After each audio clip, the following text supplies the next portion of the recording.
Ny fiainan'ny Paoly tamin'ny lasa. Ny fiainan'ny Paoly tamin'ny lasa izay no anasako anao iara-midinika amin'ity androany ity. Manasanao mpitiavana.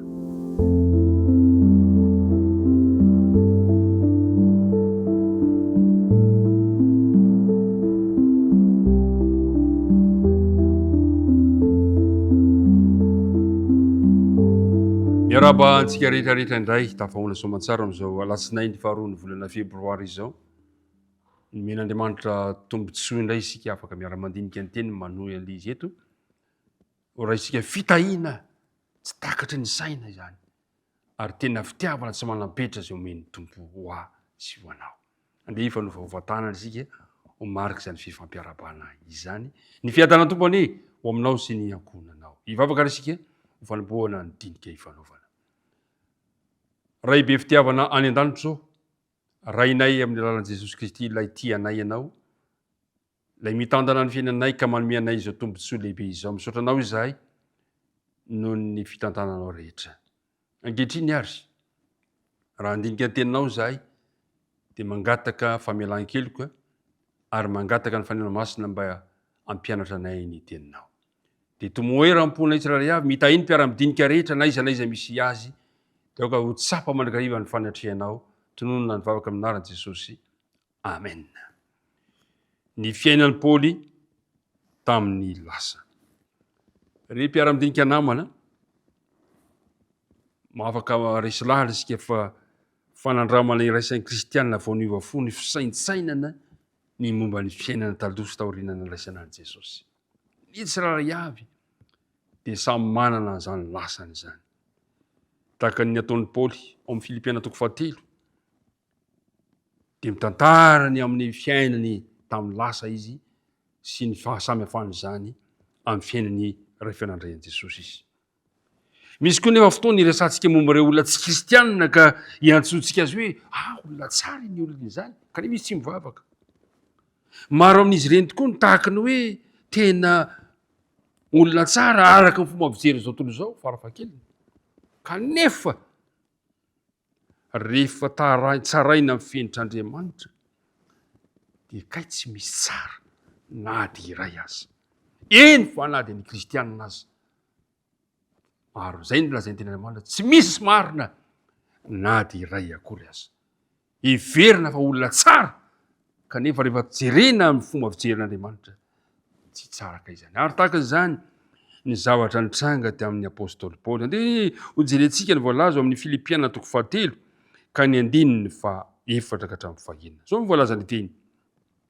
Kanefa mba manana izay nitokiko amin'ny nofo ihany aho. Raha misy olona hafa manao itoky amin'ny nofo, maika fa izaho.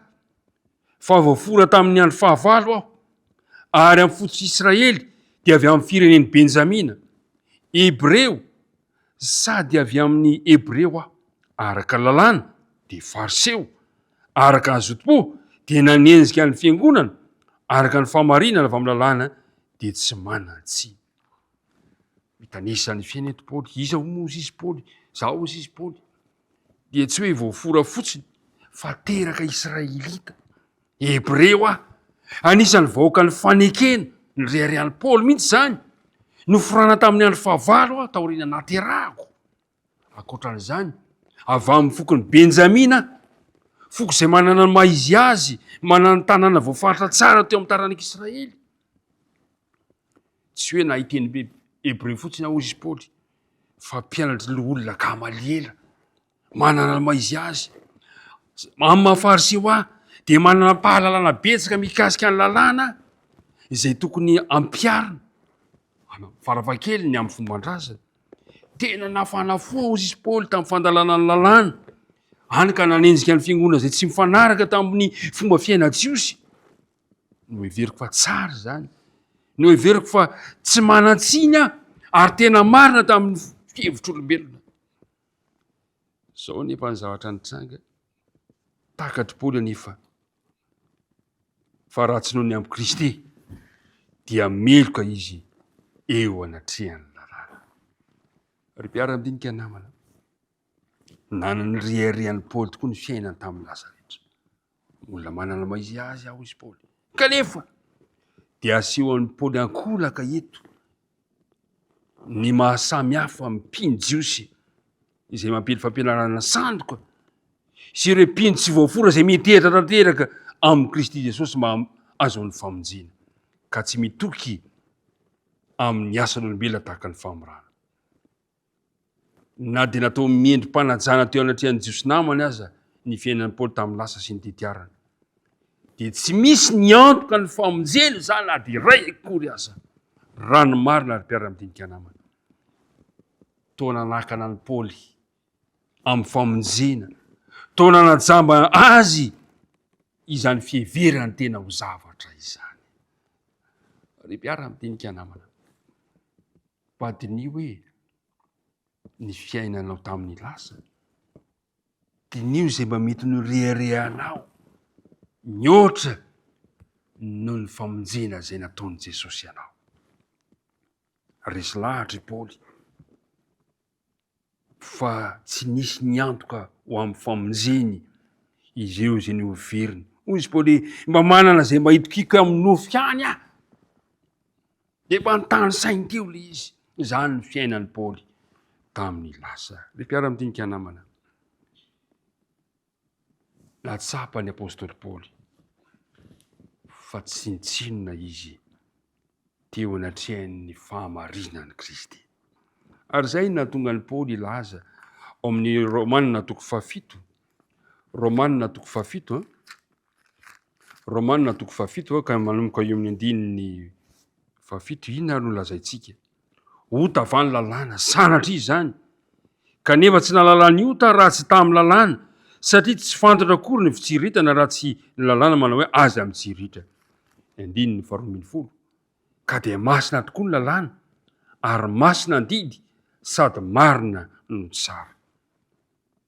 Zava-dehibe teo amin'ny atrehan'ny Paoly ny lalàna. Kanefa raha tsy teo ny finoanan Jesosy dia zava-poana izay lalàna.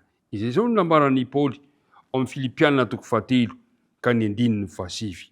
Ary mba ho hita ao aminy aho tsy manana ny fahamarinako izay avy amin'ny lalàna, fa izay avy amin'ny finoanan'i Kristy dia ny fahamarinan'Andriamanitra amin'ny finoana. Fanamarinana amin'ny finoana. Teo ny lalàn'Andriamanitra, nilaza Paoly fa masina ary marina ny lalàna, tsara. Kanefa dia izao, hoy izy hoe zava-dehibe ny finoana, ny fanamarinana amin'ny finoana ao amin'ny Jesosy. Ry mpiara-mianatra namana,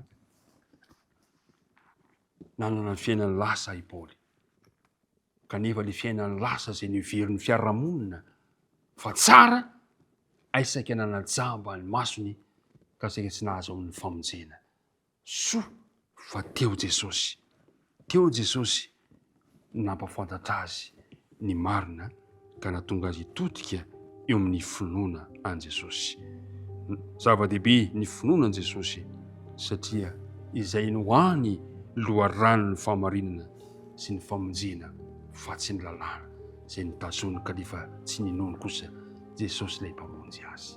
Amin'ny androany ity dia tiako nitarika an'izay andery ampitombony indray ny finoko sy ny finoanao an Jesosy, fa ny finoana an Jesosy mantsy no mitondra antsika makany amin'ny fankatoavana ny lalàna Andriamanitra. Andeha hiaraka hivavaka isika. Andriamanitra ray be fitiavanao,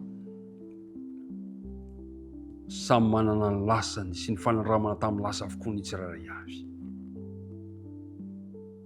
Ampio kosa nefa izahay mba amin'izao sisa izao dia ampifantoka ny fijerinay eo aminao izahay.